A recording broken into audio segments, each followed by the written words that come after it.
I'll just introduce the chair today, Thomas Richardson, who has been a very good friend of India for a very long time. He himself is an economist. He has a PhD in economics and taught at Yale University before joining the IMF. Thomas. Great. I'm going to introduce Dr. Rathin Roy very briefly. I think many of you, probably all of you, know him. He's the director of NIPFP, the National Institute for Public Finance and Policy. He's also a member, or maybe no longer, I don't know. I'm not. No longer. He's a former member, as of about 48 hours ago, former member of the 7th Central Pay Commission. But what's, I think, particularly relevant for today's topic is that he was very much involved when living in Brazil with setting up of BRICS-related institutions, so Brazil, Russia, India, China, South Africa, institutions across the major emerging market economies, as we at the fund would call them.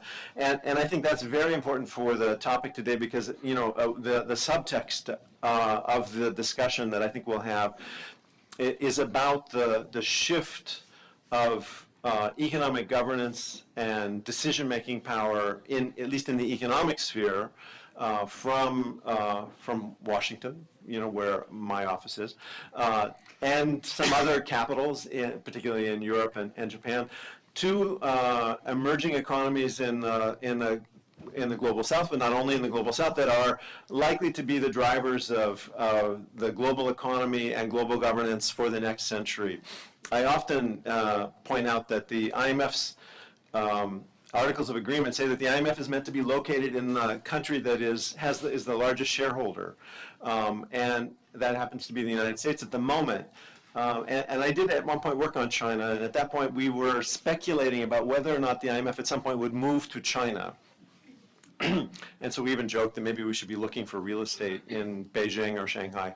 That didn't happen. And then there was a bit of a period where the European Union, the Eurozone countries talked about pooling their chairs at the IMF board to create one chair, and that chair would then have the largest shareholding. And then in principle, maybe the IMF should have moved to Europe. But I think actually that ship has sailed, and now I think we are starting to think, or at least I am thinking, that if you take a longer view, there's a very good chance that India will be the largest economy in the world at some point. I'll be retired by then, but at some point India will. So I have often thought that perhaps I should be looking for real estate for the future home of the IMF here in Delhi. So with that, I'm going to turn it over to Rathin to make his remarks. I'll police his time and stop him when he gets towards 45 minutes, and then I'll make a few remarks, and then I think we should have a good discussion, including, I would hope, people at the far end, right? Some people are far away, but I hope people will also participate actively. So with that, I'm going to stop. Great. My proposition is that this century has witnessed a fairly dramatic shift in the parameters of the international financial architecture, but not the architecture itself.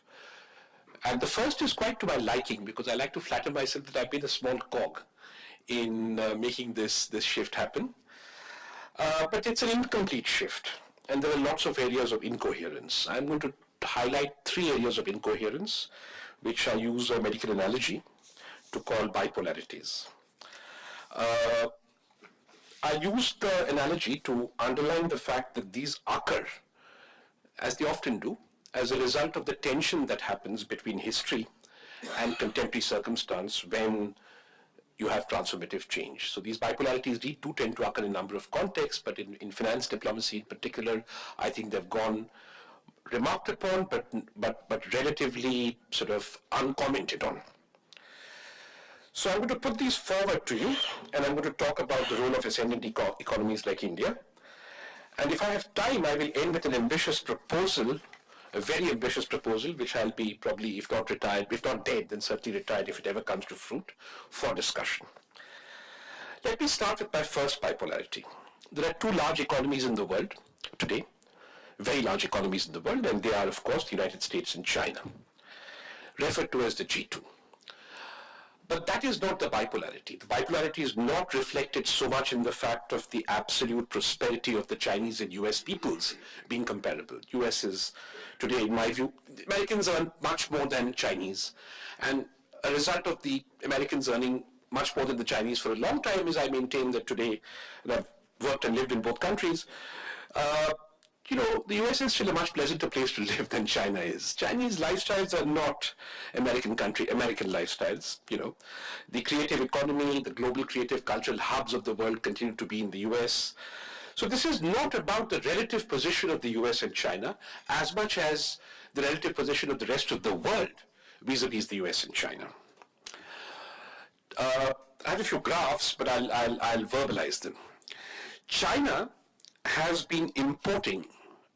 If you look at China's imports as a percent of GDP, they are far greater than an equivalent percentage for the US. Imports, not exports. We think of China as an exporter, but China's imports. And this is partly because within a supply chain, many things are made in a large part of the supply chain, largely in China, from iPhones to toys to many, many things, that the developed world consumes.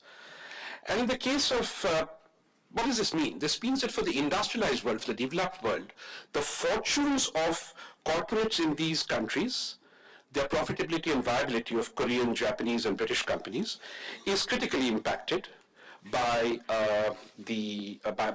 this. But it also impacts developing countries because China is a major importer of oil, mineral ore, dairy products, meat, tobacco, cereals, etc. from the developing world.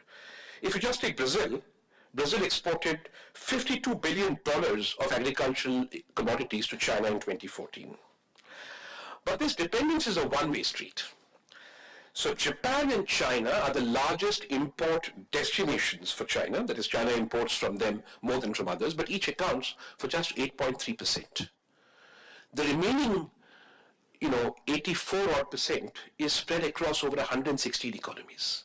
So China is importing, yes, from the Japan and US, but is importing from everybody. It's importing from India, it's importing from Burkina Faso, but none of these countries account for much in terms of Chinese imports. That is not true of the US, because for the US, China accounts for a staggering 20% of US imports. China is also a major exporter, we know that, and exports in this case account for a much higher percentage of Chinese GDP than in the case of the US. Share in world exports, the US is 8.5%, China 12.3%, this is 2014. China's exports as percent of GDP, of course, is double that of the US. It's almost 23% compared to 13% in the US. For exports, of course, the US is a large part of China. 17% of Chinese exports go to the US, 7% then go to Japan. But again, the remaining 84% are spread over 100 countries in the world, 0.5%, 1%, 2%. Germany, for instance, 2.3%. What do I conclude from this? The bipolarity I find here is this. China is an economy that secures its growth and its superpower status as an economic superpower through a massive and widespread economic engagement with the world as a whole. This gives it considerable economic clout, far more than the military or other instruments that it buys to exercise economic clout. And if you want to think of an analogy, this has the same significance as the sort of rather more military-based, but nevertheless similar, colonial economic engagement of Europe with the rest of the world 3 centuries ago.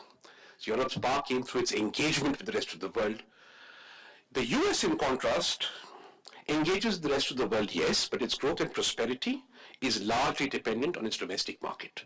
The US produces for itself and makes money by making things for itself. It then uses those resources to build its projection of superpower superiority through its military and political superpower engagement. So its domestic economic power finances its outward projection, and that is exactly what China is not doing. China's power comes from its engagement.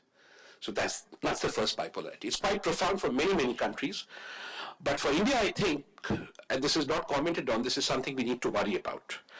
Because the US today is India's most important export destination.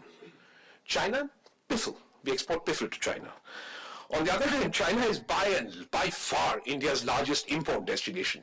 Especially if you take out oil, we are basically importing, most of our importing is done from China. This means what? This means that we have a one-way economic dependence on China because we import lots from it, but we're also dependent on the US because we export lots to it. And those exports to one superpower partially, but in significant measure, pay for our imports of the other superpower. I would be a very worried foreign minister if this state of affairs were to continue in the medium term. And it is quite amazing how our strategic affairs people have not commented on this bipolar dimension of India's engagement. This bipolarity affects many, many countries of the world. It affects Germany, it affects Japan, it affects Brazil, but it profoundly affects our own country in the way I've just exposed to you. Okay, that's the first short bipolarity. The second bipolarity is in the world of finance. You know, when I embarked upon my career 27 years ago, conversations about finance were sort of the same.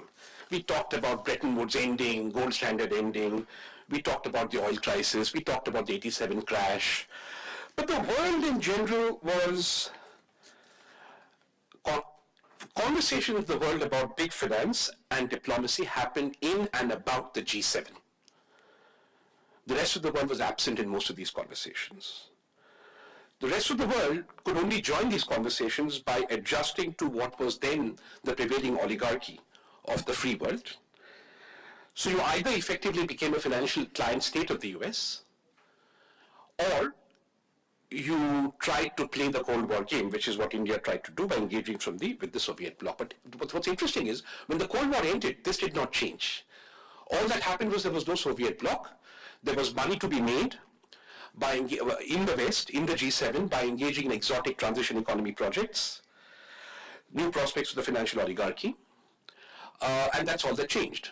Now you might ask, but there were emerging economies in the 80s and 70s, South Korea, Taiwan, etc.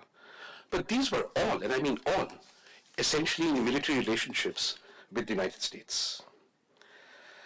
So, and the third factor is financial resources, which I measure as the stock of global savings annually. Over 85% of them were in the G7, and all of it was invested in the G7. So the game was about and of the G7. And that led to lots of sort of Marxist literature on center periphery, etc. But on the other side then, what did developing countries do? How did they engage? Well, they had two games to play. One, of course, was aid, which was a devolution essentially of grant resources from developed to developing countries. Small proportions of developed country GDP, often large proportions of developing country GDP, but even if they were not large, they were important for two reasons.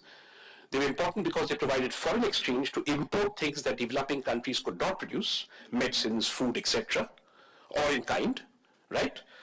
And to secure the implementation of strategies by providing some money for things like infrastructure, improvements in agriculture, etc. So there was aid.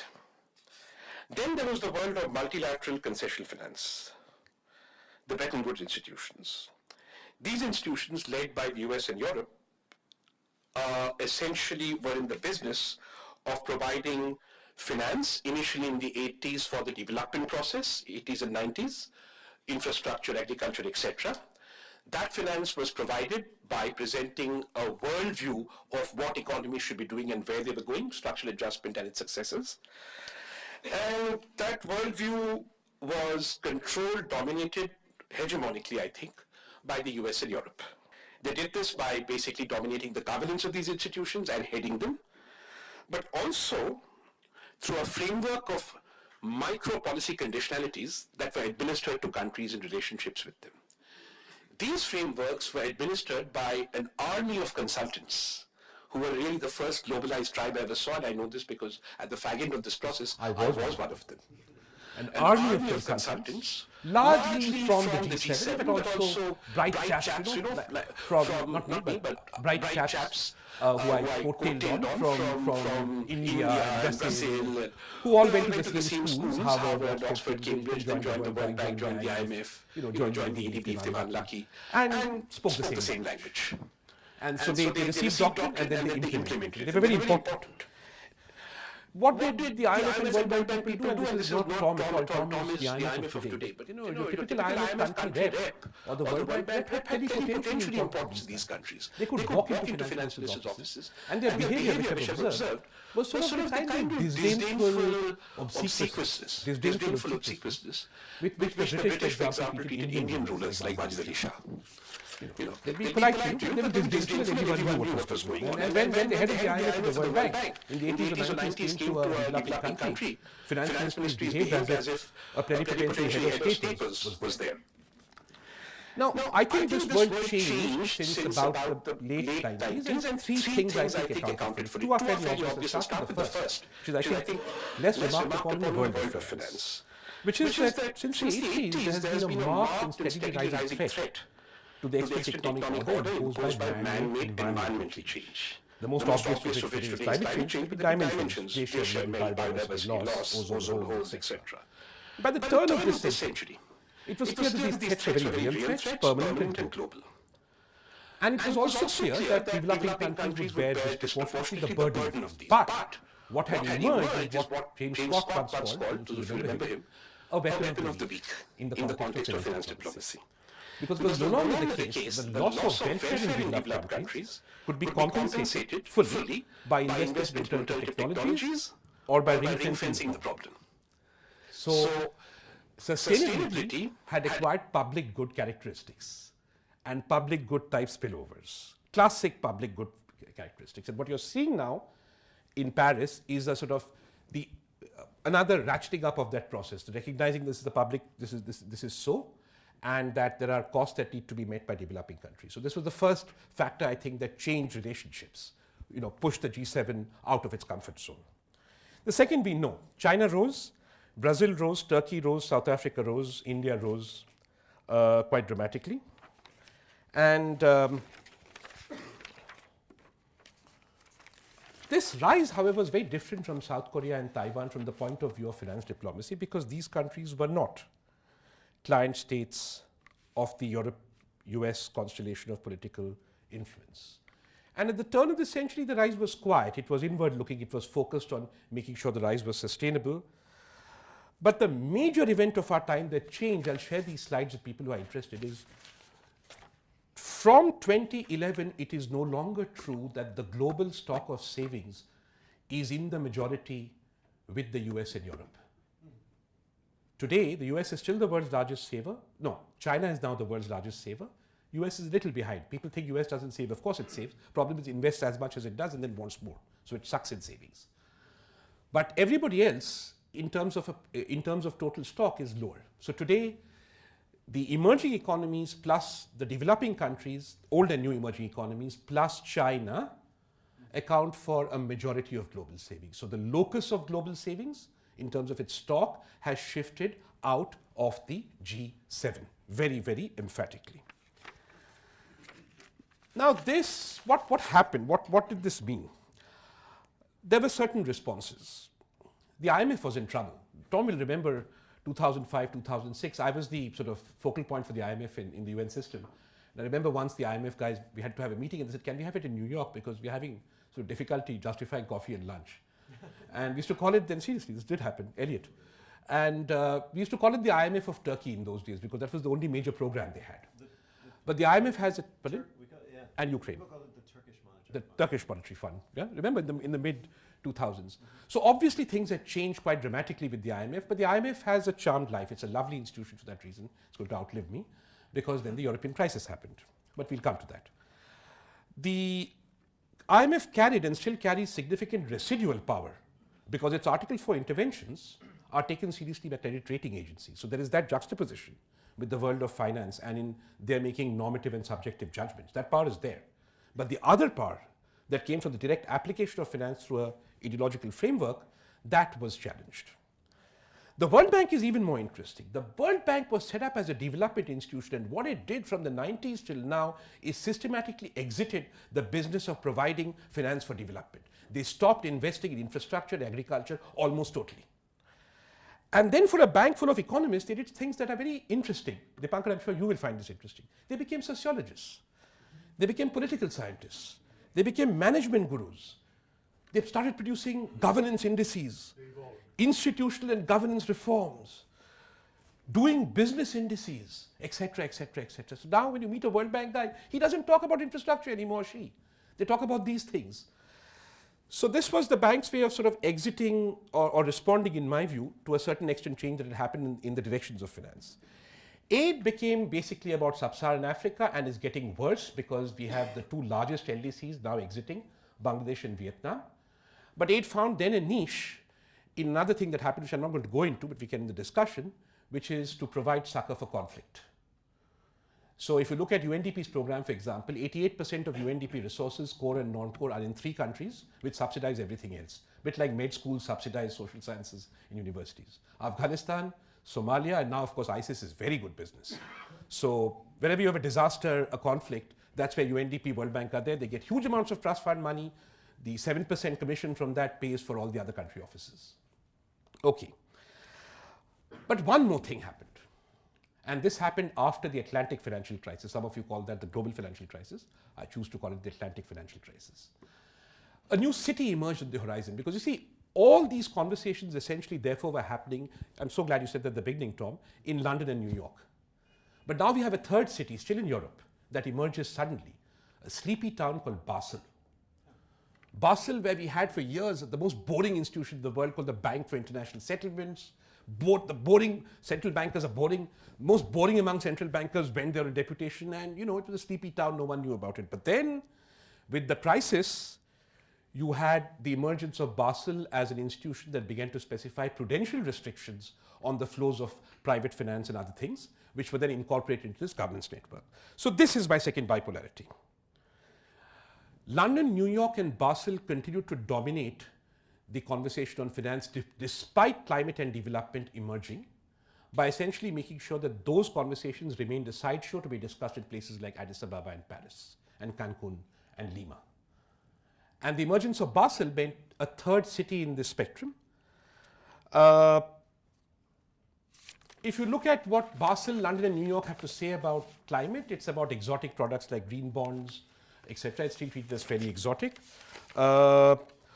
Or restricting money going into what is now theologically called a bad project, like investments in fossil fuels. But any attempts by developing countries to start a new dialogue, say on tax avoidance, is opposed by the US and Europe. So we recently concluded the Financing for Development conference in Addis. And the reaction there was, we will not have a multilateral tax dialogue. We insist this dialogue either happen in the IMF or in the G20, in the OECD, all partial places to have these dialogues.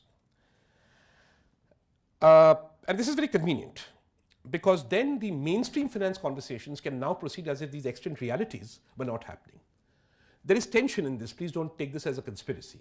So you have developing countries pushing, emerging economies pushing to have these mainstream conversations mainstreamed, and you have resistance coming from extant powers to keep these conversations sort of excised from London, New York, and Basel. The third bipolarity is a consequence of this.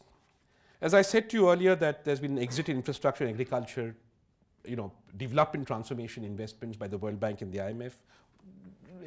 Asian Development Bank, regional banks claim they do it, but then you have like a 15-page sort of protocol to go through to get the money. It takes time, etc., etc. So what is happening is that the multilateral development banks are not delivering enough on infrastructure finance, and India has been quite critical of this. The World Bank has exited the business of development altogether, even further, and so has the ADB to some extent, by saying we are no longer going to worry about development, we are going to worry about a symptom of development called poverty. And that is very easy, you see, because for poverty, you don't have to actually invest. You can make a case to give handouts. And then suddenly it struck me why everybody suddenly is breaking orthodoxy and talking about conditional cash transfers. Because these are handouts.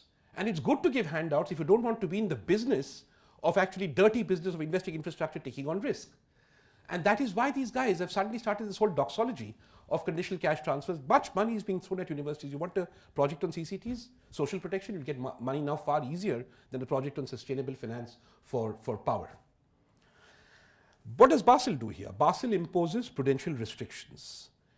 Essentially what Basel is doing is they're saying because of something called regulatory risk in developing countries, we are going to tell you that if you want to set up a port in India, however good the project, you're going to have a 300 basis point disadvantage over a project to set up a Walmart.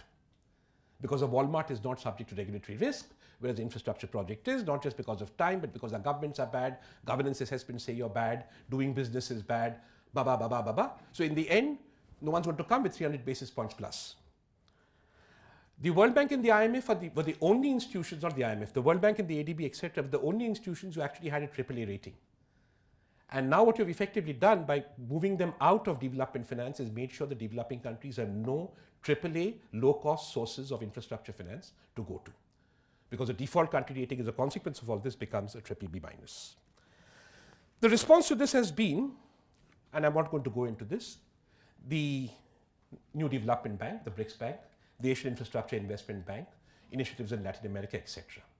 So that is where I think the theater is. So you have to, the point I want to make here, the single point is, the NDB and the AIIB are a response to the exit of old financial institutions from an area that continues to be even more relevant today. Basic investments in infrastructure, agriculture, R&D. The lack of that is in a sense forcing developing countries to create their own alternative institutions, knowing fully well that these institutions will never be as powerful in the medium term as the older institutions. So these are my three emerging bipolarities. Let me conclude in the next 15 minutes. I can talk about G20 and the UN system, but I don't know if I have time for it. Actually, I do. Let me just talk about the UN system. G20, I'll just give you a detective story kind of insight. I'm very curious as to why from St. Petersburg, every time we try and hold a G20 meeting, there's a major political crisis which seems to occupy the attention of the leaders. It's interesting, because it does mean then you don't have a conversation on finance. You know? And there are many other places they could have that conversation, but the G20 inevitably is hijacked by this. I'm not saying there's a conspiracy, but I just wonder sometimes. The United Nations. Well, it's a paradox. The G20 countries are actually still focused on economic diplomacy in Washington and London. You would imagine in a more egalitarian organization like the UN, they would find it quite cheap to buy multilateral organizations like my own former organization. It doesn't cost much, $600, $800 million, and you'll be the dominant shareholder. Between 5 or 6 emerging economies, they could take them over. The P5 are not interested in these organizations. Neither is Britain and France. They're basically run by Luxembourg, Denmark, you know, human rights, that sort of thing. But they don't do it. And why don't they do it? They don't do it because I think the perception continues to be that these organizations are run in the interests of the major powers. And that perception comes because of failure to progress on the political side. And of course, they're not efficient, they lack focus. So the limitation of the effectiveness of the UN organizations means that the UN multilateral system continues not to be a viable place to go in. And that is then bolstered by very stiff resistance by developed countries to expand the economic diplomacy remit of UN organizations like they did in Paris. Last night I had dinner with the US permanent representative to the UN, Samantha Power, and I asked her this question. I said, what's your problem with tax? And she said, that's sui generis. So I gave up. Meaning we have a sui generis problem with taxation going to the UN. You know, we don't want to involve these things in big dialogues, etc. So I said, you don't want to have a broader constituency to talk to. Isn't that what you're saying? And of course, one has to be polite at dinner, so we left it there. But that again was an interesting marker for me. Okay.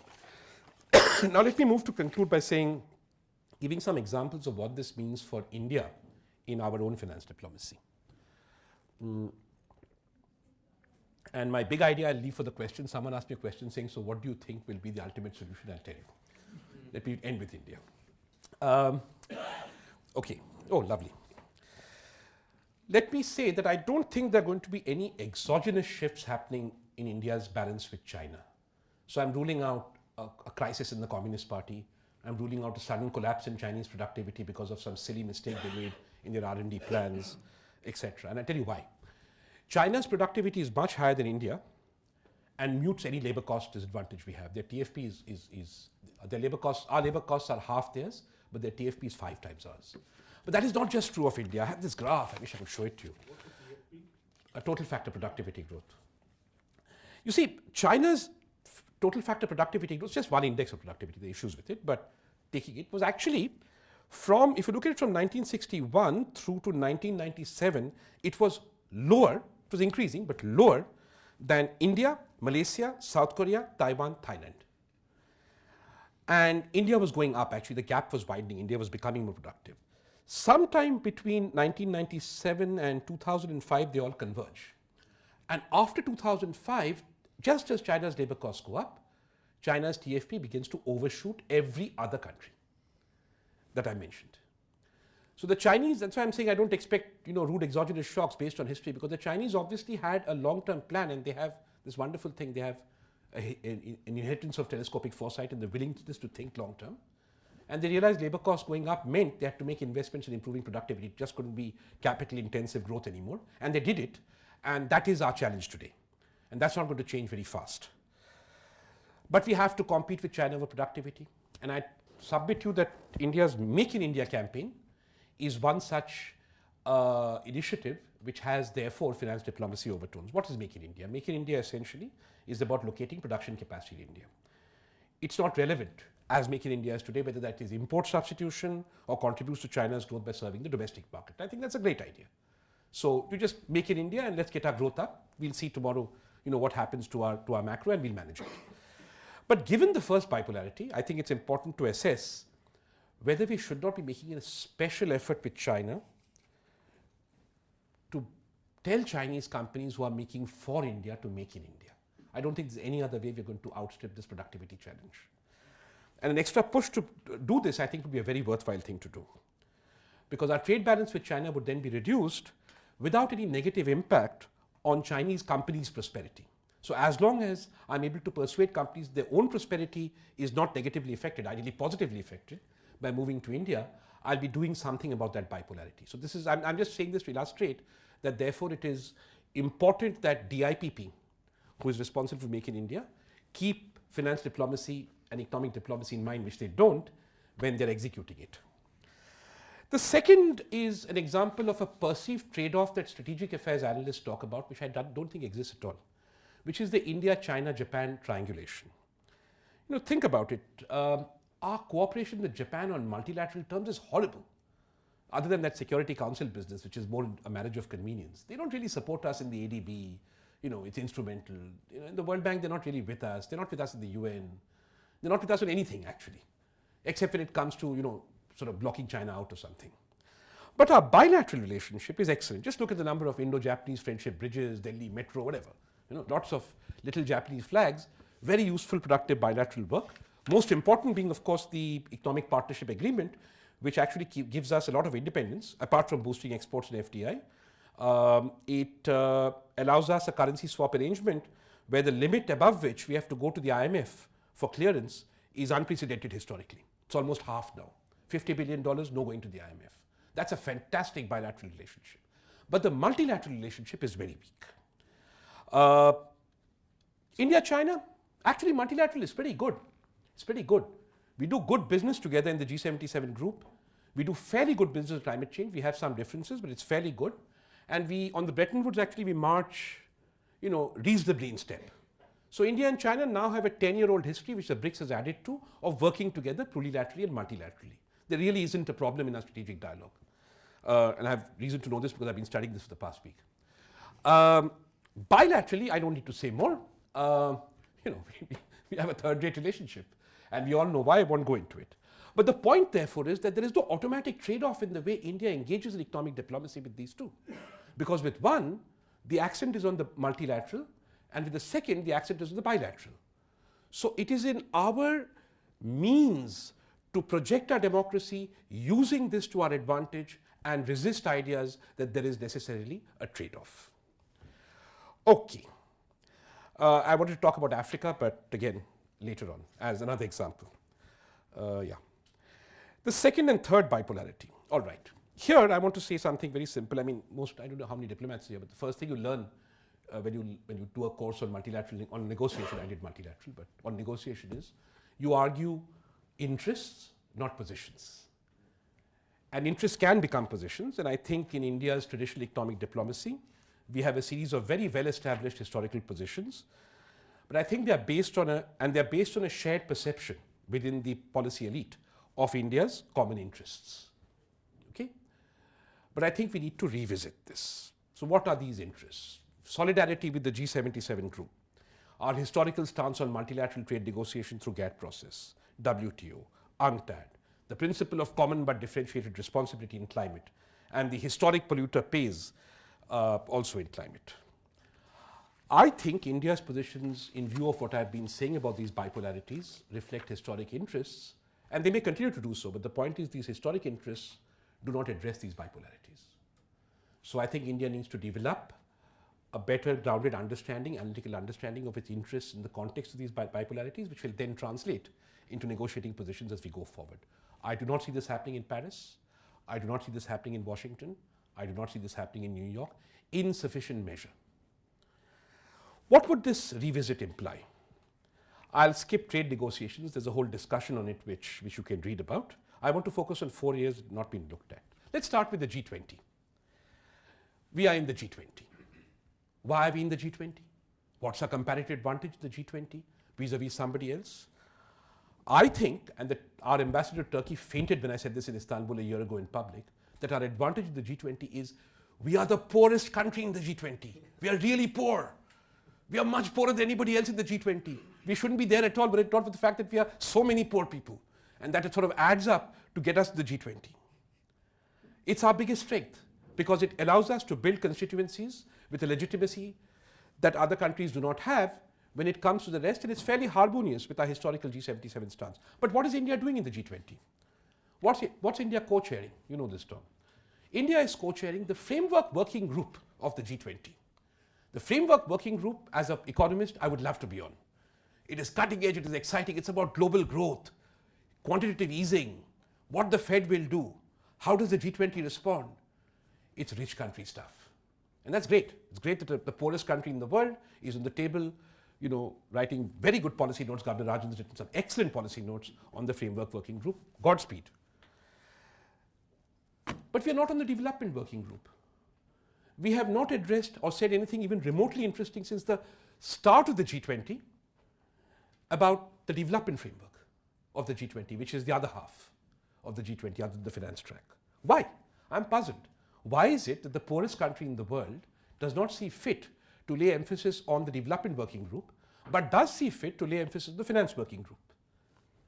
I leave it to you to ponder. Clearly, I think we need a revisit and a reset here. Why is it that we are represented at under-secretary level in my historic experience, nothing higher than deputy secretary level in the development working group, but our governor, our finance secretary, and assorted other people are all there for the framework working group visits and the finance conversations. Are we doing something wrong here? Are we fooling ourselves? Have we forgotten we're a poor country? I leave it to you to judge. But these are the facts, and I conclude from them that the least we would need is a revisit. The Sustainable Development Goals. If you read the outcome document, there are 17 goals and 107 results which are expected to be achieved by 2020, 2025 or 2030. But there's something called means of implementation in this document, how these goals will be achieved. And that's rubbish. Let me just give you a quote. Finance. Other than a commitment and aspiration to provide 0.7% of rich country GDP to poor countries as aid, which, as I hope you've understood, is a dying conversation, what do they say? Mobilize additional financial resources for developing countries from multiple sources. What? That's a summit document? Enhance global macroeconomic stability, including through policy coordination and policy coherence. These are expected to provide the financing for development. In the context of what all others said, I think what India should have been doing in the SDG conversation, which we have not done, is asking the following questions. Should the SDGs be throwing money at development problems by treating its symptoms, as the World Bank does, however important these symptoms? Should financing the SDGs bypass the need for gross capital formation, especially infrastructure, to secure energy for all, to address urbanization, to deliver public healthcare systems? Is it beyond India's capacity to quantify what it will take to do this? We are not doing this in India. Other people are doing it in Paris, and well-meaning people in Paris and Germany. There's no activity in India. If we do this, then can we not lead this conversation to push the multilateral banks out of the comfort zones into which they have fallen by urging a realignment of their business models towards greater allocation of resources to the core business of development transformation rather than handouts from rich countries to the poor, which continues to be the finance conversation in the SDGs, which we participate in very enthusiastically, citing, among other things, colonial legacy. I think it is in India's interest to do this, but we're not doing it. I don't think support will be lacking from other developing countries, but it is the poorest country in the G20, India, that has a maximum interest in this and the leverage to do this. And I think we ought to start thinking about how we do it. Finally, let me come to climate finance negotiations. Our Prime Minister has been convinced of the need for climate justice. And climate justice is a very laudable thing. It's a terrible, terrible thing that all these people in the West polluted the whole planet and now we are having to pay for it. But I think we need to do a little more. And I think arguing for climate justice we should do, arguing for money in the Green Climate Fund we should do, but our interests are much bigger. Let me give you an example. This always works abroad. It won't work with you guys. You're much more cynical in India. But I'm going to say this very slowly, just like I say it in the climate finance discussions. The world is asking India to be the first country in the history of the world to commit to completing its economic or development transformation without using substantial additional fossil fuels, without substantial additional recourse to fossil fuels. The first country in the world, China, did it first and now is trying to reset how much it uses through alternative energy. We haven't done it yet and we are being asked to reset. And are we doing it? Well, you don't buy the 170 gigs, I buy the 100 gigs. 100 gigs is a lot to do in 10 years. We have a plan. We've even got the first $100 billion worth of money. If you set your citizens beside, which you must in finance diplomacy, then let us say that we have at least a technological capability, I think we do now, and the commitment and the financing and the political roadmap to secure this in the next 10 years. But that will not be enough. In addition to that, India now significantly taxes fossil fuel consumption. Many of you know this, right? So it's not the case that we're not taxing fossil fuel consumption. Revenue rewards from afforestation to states from the 14th Finance Commission amount now to rupees 36,000 crores. This is much greater than any other emerging economy is giving towards maintaining its forests. Any other emerging economy. This kind of transfer is absolutely unique to India. We are also the only G20 country to use significant renewable energy for lifeline consumption. Don't think this is lifestyle. Lifeline is a light bulb. Lifestyle is central heating. But this is not enough, and therefore what we need to do is find other sources. You give me the nuclear plants, we are home, but let us for a minute think of our coal ecosystem. By ecosystem I mean from how we dig the coal out to where we use it to produce electricity. India has the dirtiest, most unproductive, most horrible coal ecosystem that I can think of. But that is our opportunity in climate finance. That is our opportunity because, look at it this way, anything I do to improve the productivity of my coal ecosystem will reduce my emissions from the coal ecosystem.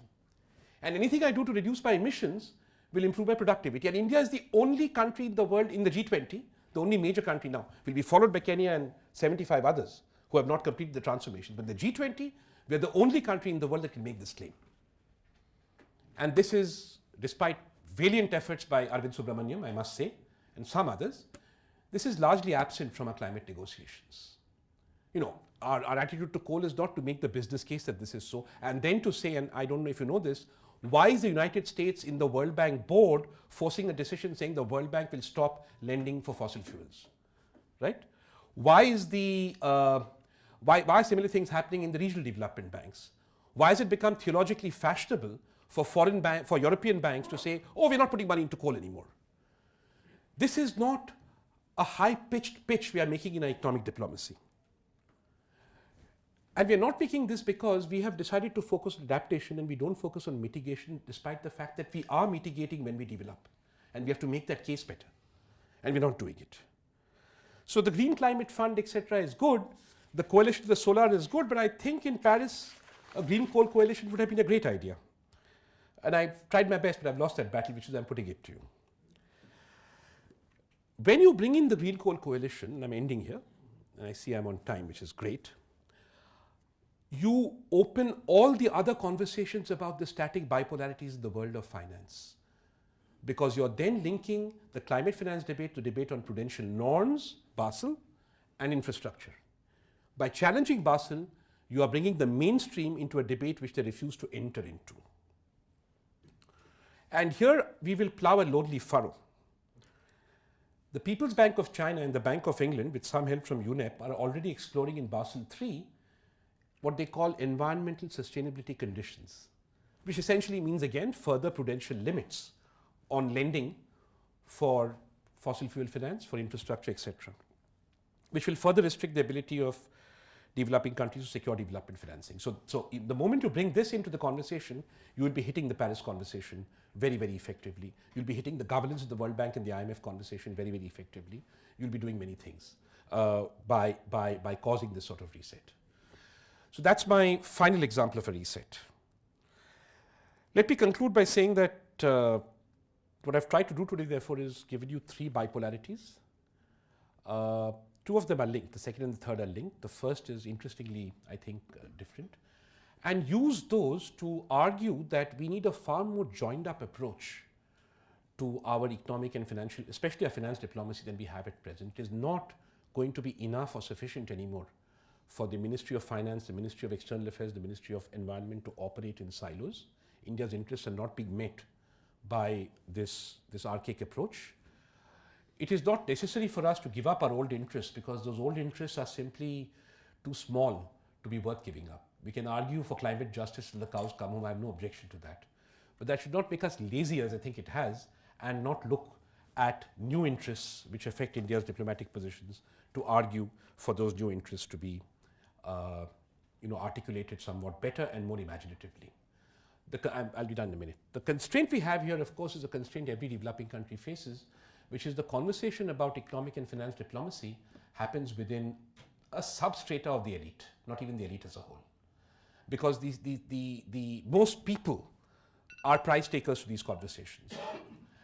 And therefore, I think it becomes, and Dipankar is here again, yet another calling of the elite, to take the responsibility to be able to bring this out of the warren holes of the Ministries of External Affairs, Environment and Finance into the public domain. And that's what I've done today. Let me end by saying that I'm delighted that Prime Minister Modi has announced a coalition of the solar in Paris. But in point of view of all that I've said about coal, ye dil mangi more. Thank you.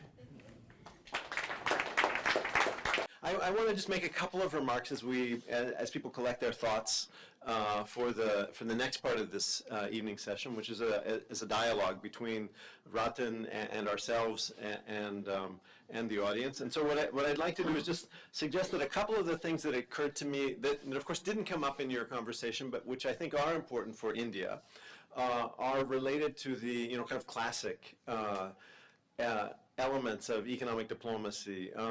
We didn't really talk about the mercantilist model. We didn't talk about trade. You said, for good reasons that you didn't want to talk about it, but it is, relevant that we, many countries, including India, have export promotion banks to provide financing that is meant to basically lubricate exports, particularly of higher end products, and that's true across the board. It is a challenge. I think for India it's important to think about. I used to work in Africa, and there India EXIM is quite important in many countries, and so I think we need to think about whether those traditional, somewhat, I wouldn't say, I'm not talking about India EXIM now, maybe other export-import banks, but I think they are somewhat sclerotic and a bit old thinking. And I think there's some room to think about what they could do to be more modern and to address the needs that we see across the developing world. The other kind of element of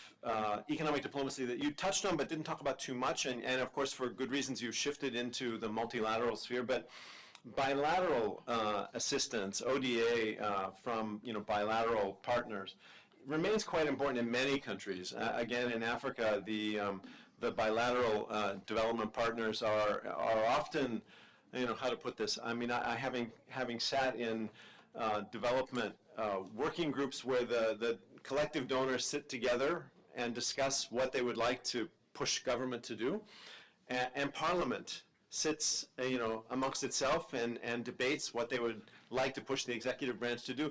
And I've often felt that in some countries where the aid budget is almost as high as the domestic resource funded budget, that poor executive branches almost face two constituencies, almost two parliaments. And I think that's something that has to be addressed. But there, I think India will increasingly, as it becomes bigger, more important, including as a provider of ODA, have to think about how to handle that question. A related point that you raised with respect to the New Development Bank and the BRICS Bank, so to speak, and the corollary, what is called the contingent reserve arrangement, which is effectively the IMF-like window of the BRICS Bank facility, is the ability to pool international reserves amongst countries. And here I think this is where I'd like you to think about the following question. And I should say, by the way, that here India is important in the region, South Asia. There is a SARC central bank swap facility that the RBI provides to other countries in South Asia, and some countries have actually accessed RBI resources to help bridge their balance of payments financing gaps. And so India, in that sense, is a provider of that public good, right? Because ultimately, funding of countries' balance of payments shortfalls is meant to be basically a way to prevent negative spillovers and negative external consequences. But I do think there is a question that we need to think about in the world, whether we split the world up into BRICS countries, so major emerging market economies, or we do it regionally, right? So we have the Chiang Mai initiative in East and Southeast Asia, or the SARC financing arrangement, and we have similar arrangements in Latin America. There is a problem at a global level with pooling of risk, and so I'm not to be. I'm not lobbying for the IMF, but one could make the case, and I would actually subscribe to this view, that there's a role for a global institution that shares risk across, that if you do it only at the level of emerging markets, then they're not sharing risk with advanced economies. And we can see that at the moment because 2 of the 4 BRIC countries are in a complete pickle, right?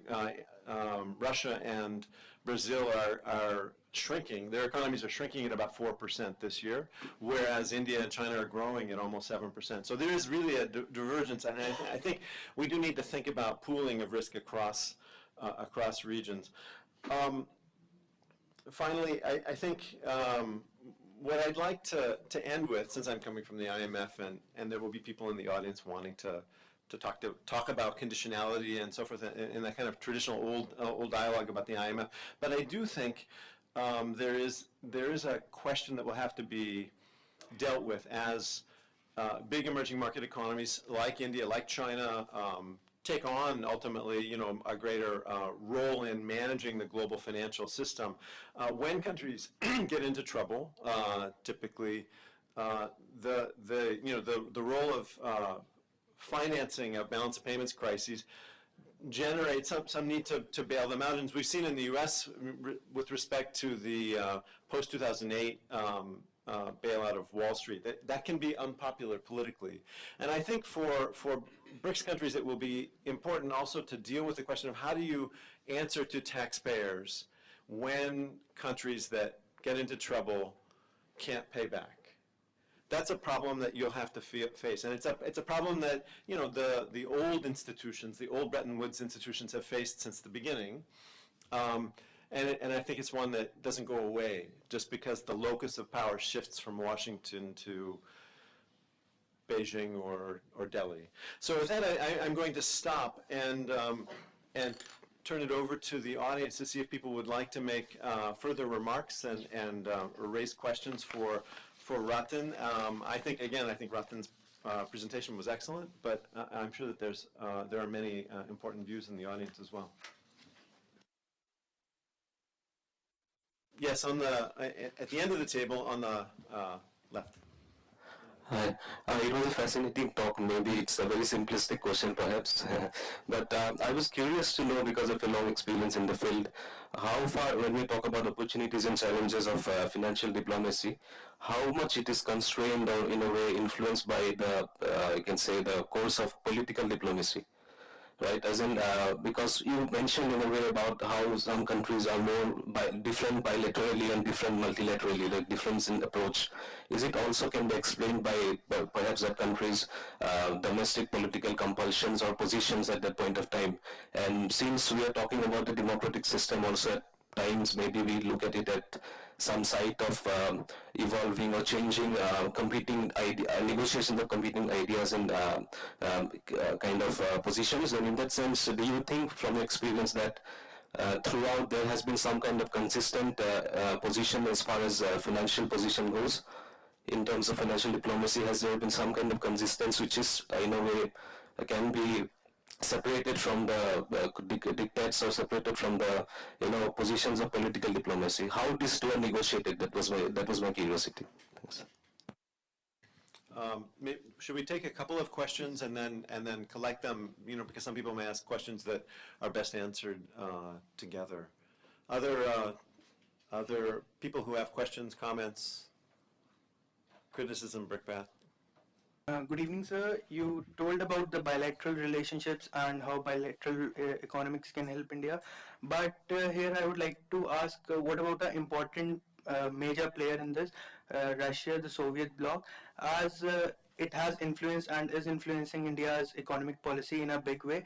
So if India goes on with relationship with either say China or Japan, so India has to politically balance that as well, because balance their returns or risk, whatever it is, with the bilateral relationship. Apart from that, in Make in India project, as you mentioned, that the Chinese company should come and invest.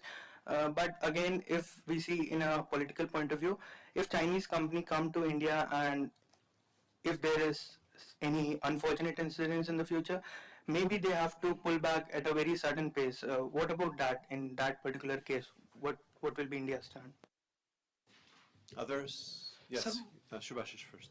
Talking about your first bipolarity, Rathin, you said something which is true in terms of the much more, less concentrated, both in terms of source as well as in terms of destination for the Chinese trade. Right?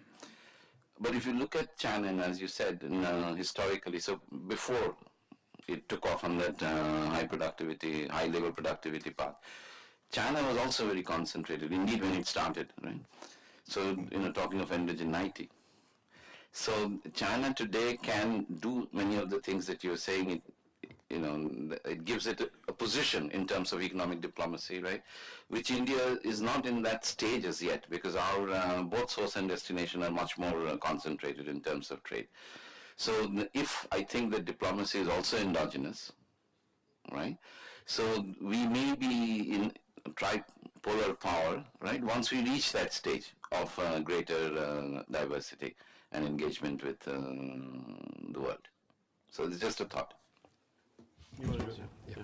Thank you. These are very interesting questions. On political diplomacy, you see, it's there is no separation between political diplomacy and economic diplomacy at that level of abstraction. So obviously, multilateral conversations in the UN are influenced by the P5, and that's a political and historical fact. So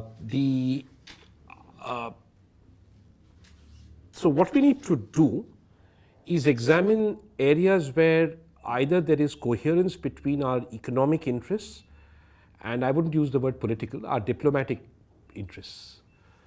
And I'm not so sure that that is a decision that you can map onto national interest. I'll give you an example. I don't give a damn about whether India joins the Security Council or not, because I'll begin giving a damn when I know from my government what India will do if it joins the Security Council, and I don't know that today. But my view is of no consequence to the elites who spend a lot of time and energy and effort on pushing India's case to join the Security Council. So you see, there is, and I suspect a lot of people in, Jaisalmer and Barmer and Calcutta don't give a damn with but they would if you told them what you would do once you were there. So from our point of view, as we have to understand that the game we are playing and the words we use are essentially games that oligarchies play. And then as policy intellectuals, we have to say, okay, when do we need to call them out when these games are not games that we think affect the public interest in such ways as we will think. We will have disagreements, but that is an important game to play because nobody else is going to be able to play it. Tom's point about taxpayers is not going to apply here, except in a demagogic fashion. If somebody is able to convince, as people have done in Eastern India, that providing trade concessions to Bangladesh is going to screw the Bengalis, that's demagogy. And we have to play with that also. But otherwise, this is a matter of making sure that there's as much enlightened self-interest amongst the elites to speak for the future. I can't resist this. I must give you an interesting anecdote. When I was in Brazil, I used to organize these talks. None of you came, but these sort of India, Brazil. The Russians never came; they were too depressed. But India, Brazil, South Africa, China, just called inclusive growth. What is it and what does it take? And my idea was that I'd call policy intellectuals, bureaucrats, sometimes even very junior parliamentarians from these 4 countries, and to get them to get to know each other, because we know Europeans so well, Brazilians. I've lived in Brazil, I don't know them. South Africans, we know Nelson Mandela, but there's much more to South Africa. So they would come and they'd have interesting conversations. I remember lovely conversation between the 3 planning commissions once. But one evening I said to them, particularly frustrating day in the UNDP, yet another cut. And I said, guys, I should be saying this to you, I work for the UN, but our core budget is only $500 million. And that's an accounting error for you guys. $500 million, you will buy a multilateral organization. They got very excited. And it was about 5:30 when I said this to them. And I went back to my room. I had work to do, or what passes for work in the UN. And it was after dinner I got a call saying they want to see you. And I came down and I had limited budget. To my horror, they were in their cups. Not extensively, but a couple of bottles of wine had been drunk. And they said, Dr. Roy, we have been discussing this all evening. This Chinese guy. He said, I have a question for you. I said, what? He said, you're right, it's cheap and we can buy it, it's very exciting. But once we have bought UNDP, what shall we do with it? I said, see, that is your problem. And that is what I meant by the challenge of diplomacy. You see, we must understand what we are doing, where we are doing it. The political and economic considerations can be cohered. On the Soviet bloc, I don't think that what you're saying is actually currently significantly true. Our relationship with the Soviet Union is a warm and friendly one, and I'm very fond of going there for that reason. But it's a very particular one. It's a particular one today that is based essentially on a resources relationship. It's based on a relationship to do with the military, and it is based on a transitive relationship on how we will play what is becoming a sort of third-rate great game in Central Asia between Russia and China, with India sort of as the handmaiden of each. So I wouldn't bet it, but what you said about the Make in India is such an important point. Just think about it. So if something happened, what would happen? They've come here, they're making in India. You'd lock them up and take over their factories before they nuked you. But so that's exactly what I mean. And it is the Chinese, I recently applied for the Chinese visa. It is so difficult to get a visa for a Chinese researcher to come to India. The Chinese do it commercially. They said, you want a visa? 4 days, 8,000 rupees. 1 day, 12,000 rupees. You're too piffling for me to worry about national security concerns. So we really, really have to grow up and think about China as a larger, more dominant neighbor. But China is far too sophisticated a country to affect a national security concern. China is not Pakistan, in these insidious ways. So I don't think that should be a barrier. Your point is so interesting. I thought about this endogeneity of China and yes, I mean, and also the US. But the interesting thing is the US continued to be an insular economy while talking the language of free trade. I mean, their most effective trade is in human beings, where they import human beings and export knowledge from those human beings, and that gives them huge superpower clout. China did what we perhaps could have done. But now we seem to be a situation where, having liberalized, we will have to look at other options. Our ability to not engage with a wider variety of countries in the world, I think, is more limited than that of China, precisely because I think China did have a very successful communist era in many, many ways in terms of building institutions and particular relationships and supply chains and knowing how to do things in terms of business process than we did. They had a crap railway in 1990, worse than us, but they knew what to do about it and where to go. We are not there. There, I think Africa, therefore, becomes more important to us. And this is one worry I had in the recent India-Africa summit. I didn't mention for lack of time, so I'm going to be opportunistic. I noticed that, Indians had begun to think of Africa in this sort of, maybe it's our racism, this sort of great game fashion. We are playing this great game in Africa. Hum wahan jaake kaju kharidenge. We are going to get oil there. And we are going to bring them here and we are going to indoctrinate them. Then we're going to sell them computers. That is so wrong, because if you look at the numbers, after the US, Sub-Saharan Africa together is India's second largest export destination. It's the same problem I have with Bangladesh. You ask the question, who needs who more? India needs Africa or Africa needs India? I'd say India needs Africa more. We need them because we are in a position where, with all our decrepitude, we are actually able to export to them. And we need to get smarter about that, and we are not doing that. So I think India's strategy will have to be rather different from China's, because that conjuncture in history where we stopped doing the sorts of things the Chinese did, which they always did better than us, has passed us by. So we will now have to look for relationships. I think the Look-East relationship is an attempt to do that. I think we have left it too late, but I think we can salvage what we can there. So I'll stop this. Tom, I'll respond to your points at the end, if that's all right. Sure. Yes, straight in the back.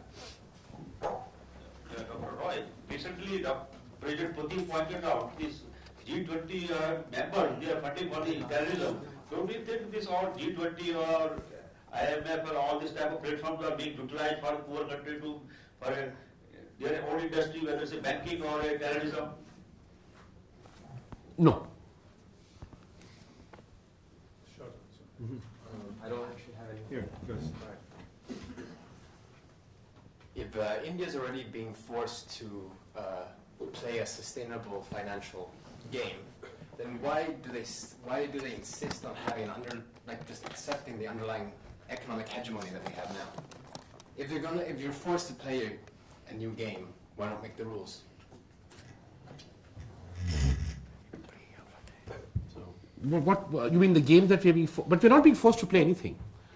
I wouldn't underestimate Indian or developing country agency there. It is just that we haven't found, as I said at the beginning, environment is a public good. I shouldn't say more than that. Environment is a public good. Let me put it this way. Think of the consequences of not buying my argument. I'm saying to you that I can clean up I'll give you the numbers, because we've been working very hard on this with ORF. My coal ecosystem again, that means I stop doing and start doing proper coal mining, where emissions come out like rare brandy out of a process, all the way down to my power plants. Ask for that is very expensive, for like 60, 70 gigs. We need $100 billion. Renewables is $120 billion for 100 gigs, right? Because the whole ecosystem has to be changed. But that will give me, for the same levels of emissions I have now, total emissions, that will give me, depending on who you ask, between 22 to 28% increase in my electricity output. So I can increase my electricity output by almost a third without increasing emissions by one, whatever they call it in environmental circles, gigamicron or hair of a fox. The other way around, I can reduce my emissions by 35% at least, without losing any energy from this coal ecosystem. I don't do this. What do you think I'm going to do now? So we have lots of agency. The point is, we're not doing this. We are still arguing about the horrible fact that these evil Brits and French and Japanese have destroyed the environment. They have. But unfortunately, beyond the point, for political compulsions, contemporary reasons, they are not going to do more than on a good day give you $100 billion. And $100 billion is half India's requirement. So it's peanuts anyway. So it's important, it's very important for Cameroon and Chad to have the Green Climate Fund. It is therefore important for India to argue for the Green Climate Fund, but we have to argue for much more. And this is that example. So I don't think we lack agency. I think what we lack is a policy process where we explicate our agency, and I think without putting too fine on it, the consequences of not accepting what we are explicating. Great. Any other, who else would like to? There's a person in the back as well. Thank you, Dr. Rathin, for an informative session. Sir, since you mentioned about India-Africa Forum Summit, sir, I would like to ask, the recently Forum Summit which concluded, so was it more of a donor conference, or like you mentioned about it being a major export partner? So where do we go? Do we follow the Chinese policy of being a white knight, like extracting their benefits, or having in diplomatic terms, like we have the same topography, we have same problems like poverty and disease. So where do we take our relationship with Africa? Okay. Thank you. First, once we have got rid of our inherent socio-cultural racism, which I think is the binding constraint to better Indo-African relationships, I must keep putting this on the table. Because it's a serious problem. It's not something we take trivially. We have to work at it. One thing about Indian diplomacy we must understand, we have got our development partnership philosophy honest and correct. And I've said this so many times, I'll say it again. Provocatively, it happened in the UN and World Bank world. India is not in the business of poverty reduction in Africa. That is not our objective. We are not even in the business particularly of development in Africa. What India has with Africa, and this may answer that other young man's point, is a long-standing political relationship based on mutual cooperation, not on resources, with the idea that we will support each other in an unequal international division of labor 80% of the time, not 100% of the time. That continues to obtain. Within this now, that since there are resources, we also have a conversation about how that mutual support can be enhanced. And there we take our cue from the country we are dealing with, which is why I used to say provocatively, for India, it is perfectly logical to build a presidential palace in Ghana and to build a healthcare system in Ghana. It entirely depends on the political imperatives of the host government, and we are not in the business of prescribing cookie cutter approaches or saying that presidential palaces are bad for development. We don't use adjectives as far as possible. So that has been our traditional relationship with Africa. What is worrying me is that as we think we are growing big, despite being the poorest economy in the world, we are beginning to look at China and say, can we play the same game? You will never be able to play that game. You will never be able to play that game. I've written a note for MEA 3 years ago on this. The United States will always be a better provider of military power than we will be, followed by China. The United States and China will always be a better provider of both knowledge, resources and technology than we will be. What we can therefore offer is non-judgmental cooperation and as much knowledge about both cooperation and knowledge for it in and of itself that China and the United States will not do. Let me give you an example of how we need to think about this differently. I was in Burkina Faso last year, and my ambassador called me home for dinner.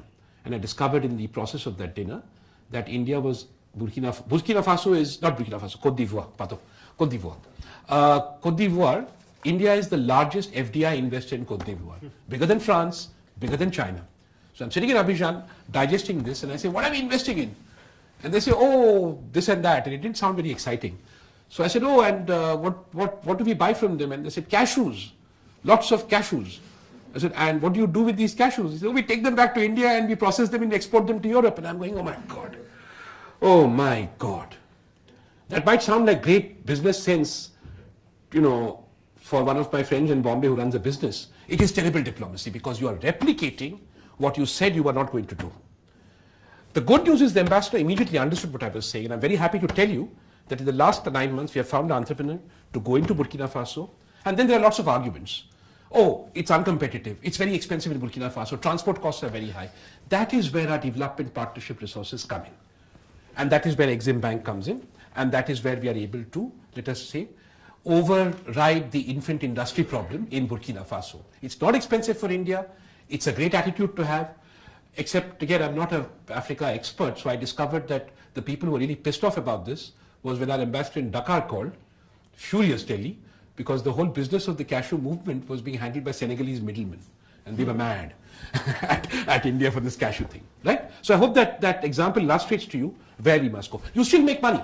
It's exactly like, so what is happening then? Indian companies going in there with a Côte d'Ivoirian partner and processing cashews for export to France, which increases the welfare of Côte d'Ivoire and provides some business to India. Actually, I would submit slightly higher end than bringing cashews here and packing them and polishing them and sending them off to Europe, right? Yes, in the back, on the left. So very fascinating, very highly intellectual, very energetic presentation. Thank you very much. Despite your denial, can I again request you how India should navigate the trade regimes, new emerging trade regimes, and how India should navigate China, because China slowly entering into the elite world, their interests might converge with the West, and then the rest of the world the doors might be shut on the rest of the world. So, thoughts? There was another one on my right, in the back. Here. There's a lady at the back as well. Oh, okay. Thank you for the very enlightening talk. I'd like to ask, so what really stands in India's way to reduce the emissions from the coal cycle? If it is so easy, then why are we not doing it? And once that we have done it, how can we use this leverage that we gain to better our other diplomatic financial relations within the G20 group of countries? And then would you like to collect a few more? Sir, my simple question is, do you think that our diplomats are the sufficient, especially foreign diplomats, dealing with international diplomacy, etc., advising to the ministers, have sufficient knowledge on the Indian economy? We used to read only Indian economics. We won't study any international economy while they are recruiting to the UPSC, etc. That means they have the practical knowledge or not. So let me go to the three. You so first, you and then you in the back. Can you just do bits of three, otherwise I lose track. Oh wait, sorry. Yeah. So very quickly. Next. I'll just answer these. Yeah. So yeah, I if you're talking, see, there are two things that really bore me. One of which I'm an expert on, one of which I'm not. One is the term GST, and the other is the term TPP. So if you're going to TPP and all that, I don't want to go there because there are lots of experts, but I guess India should not join the TPP, so I've been told. To a larger and more interesting question, I don't think it matters, frankly, because we're just not a big enough player, To your larger question, which is the question of China, I think China's rise presents us with many opportunities. The first thing, China I have worked with closely for many years. We have to understand is China is not a monolith. There are factions. Let me give you an example.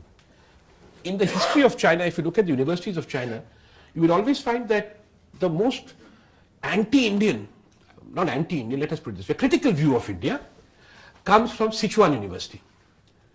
Why? Because Sichuan University after 62 war was tasked by Mao, his home university, to watch India. You'll also get Tamil speakers there, Punjabi speakers, Hindi speakers, very impressive. But if you go to Shandong province, right, Guangzhou to some extent, you go to that seaboard, they're much more worried about Japan and Korea and the Far East. And they don't really agree with Sichuan that, China is such a problem. So most of my invitations come from, which is very nice, come from Shanghai and Guangzhou and Shandong, where they make Qingdao beer, which is very nice, and that sort of place. Then you have this sort of imperial Chinese view, which persists in the north. And that is a very particular relationship because a lot of their knowledge about India, which is very well done, they have people who speak languages, etc., was mediated in a very important way by their links with the left in India, communist parties and others. And therefore that is changing, but it is changing slowly. So you have this, and now what you need to do is, that is where this relates to your question, we need to understand this better. We need to understand that China is not a monolith, there's nothing to be afraid of. We need to know basic stuff like, the Han Chinese did not rule China until the last emperor was not Han Chinese. But we haven't made these particular sorts of investments. You will find, this is of course true of our neighbors, there's not a single economic expert on Pakistan alive in India today, not a single one.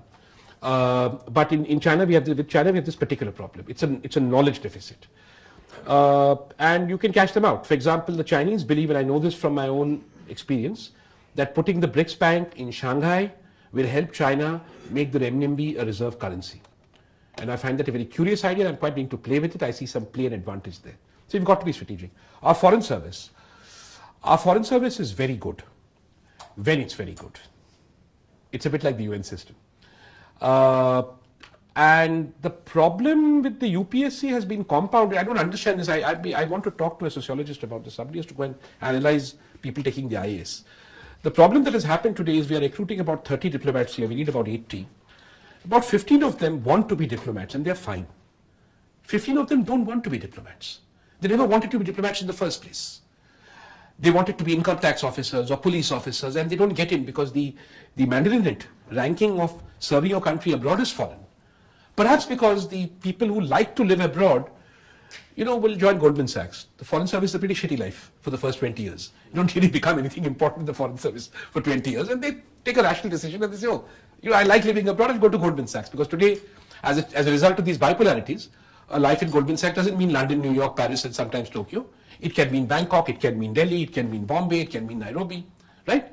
So we have to deal with this question, but it is not the case that we don't have talent in the foreign service. It is the case that our foreign policy making is fractured. Every ministry of India has a foreign policy dimension to its work, not just finance and defense. Just think, labor, ILO, agriculture, Rome, right? Environment, of course, food processing, agriculture ministry, communications, civil aviation. But these diplomatic capabilities are not developed within our domestic civil service. I have researched this, and there are two solutions. One is to develop explicit diplomatic capabilities within your civil service.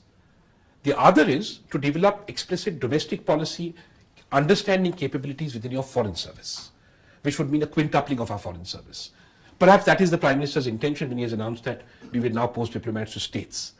But we will have to take a decision very soon, I think administratively, which of these two routes we want to take, because we are no longer a small, economy. We are a big, complex economy, and this is too important to be, to let slip.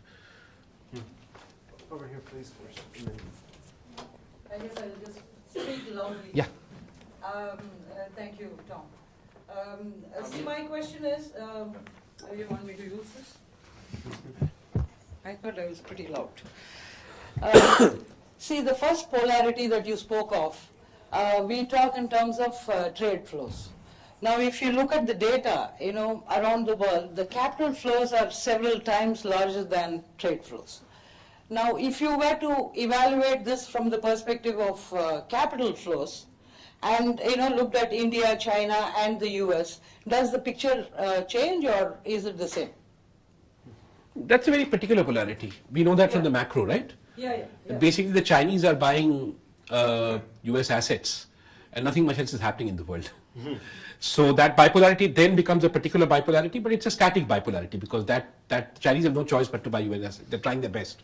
And the US is comfortable with it because, they're the reserve currency. So there's no problem there. But you're right, that is a totally different, You had a question, ma'am. I want to take you back to something that you mentioned only in passing as the Atlantic financial crisis. It seemed to me that there was a point in, during the crisis and in its immediate aftermath, when the ability of London and New York to lead the global financial system and the confidence in their institutions to do it was severely shaken.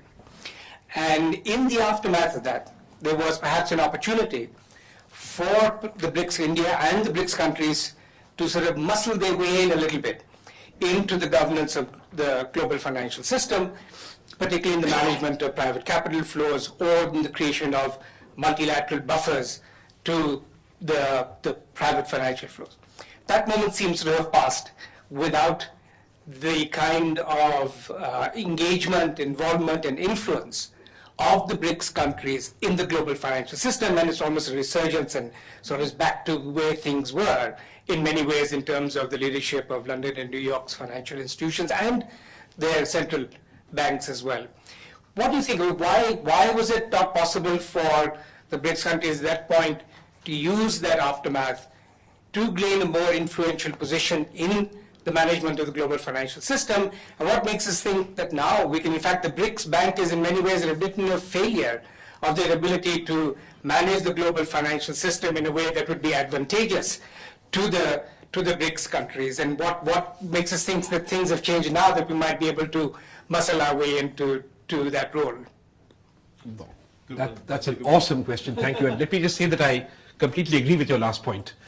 And it's a bit like Narega. I used to keep asking this about Narega. I lived abroad and I said, if we are doing all this well, this is a high growth period, how come we need Narega?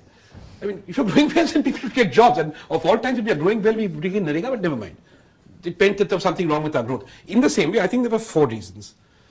Because I was heavily involved in this process, not heavily involved with the dark side, heavily involved with the, reason number 1, which is, to be fair, is, well, no, let me first give you the what the dominant powers did to make sure that what you're saying would not happen. They did 2 things. The G20 has been existing since 1999? 98. I know Tom knows why. It was a forum of finance ministries and central banks. And we used to do nerdy, boring work, much the same format, but really nerdy, boring, sort of under the cover work. It was very sort of non-controversial. A lot of the good work on quota reforms happened as in that G20. First thing they did was they made it a political issue and ratcheted it up to summit level.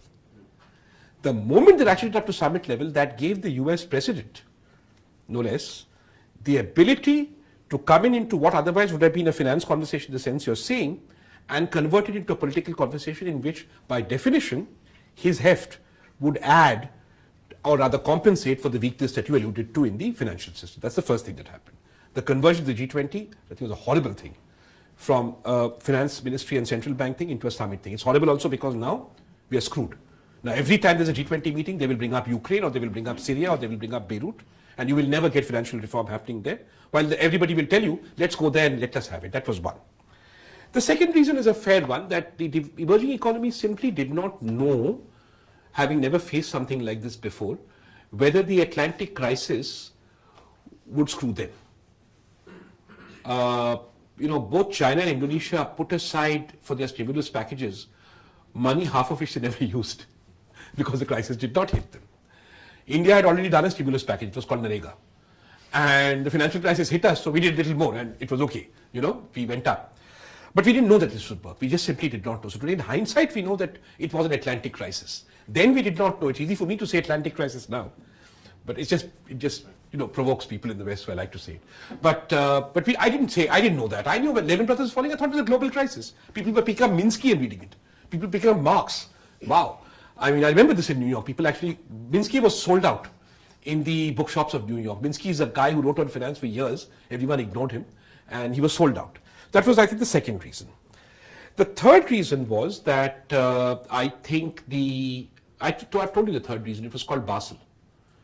They created a new institution that would put prudential limits on the ability of developed countries to act. And the fourth reason was they broke all the rules. I'm going to talk about the IMF here, Tom, and the note that came in, and I don't know what your views are. We never discussed this because it's too big. I mean, it's not India. And the biggest example of the breaking a rule is this. For 30 years, the IMF had told developing countries in every financial crisis in the world that if you want our money, we will do a debt sustainability assessment, and we will come up with parameters, and we'll check whether you're sustainable or not. And if you're not sustainable, we're going to tell you what to do, and you listen to me. And the chairman of the IMF, remember, wagged his finger in the Indonesians. Remember that horrible TV thing? When the European crisis happened, what did they do? You're going to go and tell Europeans that I'm going to come in, and maybe an Indian will go, God forbid, or a Bangladeshi, to do a DSA, IMF staff in a European country. They're not going to have it. So what the European-dominated IMF did was introduce something called a systemic exemption. They said this is a systemic crisis. So the rules that applied for 30 years in every global crisis in the world, we will suspend. So these are the 4 things they did. I'll tell you what is happening now, because I've been privy to it. The IMF has come back, as you know, saying, oh, now this systemic exemption thing, I think the time for it has gone. I'm serious, official document to the board. Let's go back to business as usual. No, wait. Let's just see, not business as usual, let's just see whether we should use rollovers instead of systemic exemptions. I mean, come on. So, again, the point is we may have some weapons of the weak, and we may have initial weapons of the strong, but the political power of the second bipolar that is required to confront the second bipolarity is very much there, because it is why the third bipolarity of institutional incoherence continues to exist. And in that circumstance, I actually think the BRICS Bank will not do much. I'm going to conclude with your permission, Tom, since he almost asked me that question, as to how I think this can ultimately be resolved. I think there's a big thing we need to push for. I've been talking to many people in developing countries about this. And I'll take 3 minutes. think about the world of trade, international trade. I think that the world of international trade today is far better for developing countries than it was in 1950, or in 1960, or in 1970, or in 1980, or in 1990. I think we have made progress. It's not as good as I would like. It's as Nehru said, you know, it's not complete, but it's in substantial measure we have made progress. Is there international division of labor? Yes, there is. Is it discussed and we do things about it? Yes, we do. Why? Because we have had an institution, first GATT and then WTO, that for the last 60 years has said anything to do with trade, whether it is trade facilitation or IPR or something else, we are going to put on the same table and we're going to discuss it on a daily basis with certain peaks and troughs, rounds, yeah? But we are going to have a continuous global conversation in which everybody will be a part, and we'll see how it morphs, and we'll all bring our part to that table, and we'll all blackmail, and we'll all, you know, sort of fight. And this has happened, and GATT has morphed into WTO. Has the process worked? Yes. Has it been painful? Yes. Isn't it horrible to see the regrettable necessity of Hobbes replicating itself in the world? Of course it is. But the point is it has worked. And I think the time has now come for us to propose, and I think India is the best country to propose this, a similar standing conference on finance, where everything from Basel to prudential regulation, to capital markets, to climate finance, to development finance, to sustainable finance will be brought into the same negotiating format. We can discuss how it will happen, through rounds, etc., or not. Are there private parties involved that are very powerful? Yes, but there were very powerful private parties involved in the trade business in the 50s and 60s. United Fruit could destroy Guatemala, you know, and that has changed now as a consequence of having the standing conference. So I think there is enough mutual interest there between the developed and developing world to have such a thing. It will scare diplomats. It will frighten the world of finance, so there's hard work to be done. And perhaps repeated failures. It will completely subsume the IMF, you're absolutely right. Completely subsume the IMF. No, it may not. I mean, you still need to have an operational body. But the policy division of the IMF is over. It comes into this then. And the World Bank and everybody else. Yes, you're right. But it's going to take time. It's not going to happen in my lifetime. And I rarely mention this to anyone under 30 for that reason. But since you raised the question, and I said I had one big idea. He's under 30. Pardon? He's under 30, it's obvious, yeah. Otherwise he wouldn't raise these questions. I mean under 30 here. We can make, and if you're interested, I have a 2-page proposal I wrote to my government and never heard back from them. Thank you. So on that note, I think we'll wind up for the evening because it's actually been an excellent discussion. You know, very good dialogue. And on the point of the IMF being subsumed, I think that's a good point for me to bring this conversation tonight to an end. Thank you very much for your attendance and your attention, and for raising really great questions. And I hope you'll come to future talks in this lecture series. So thank you very much.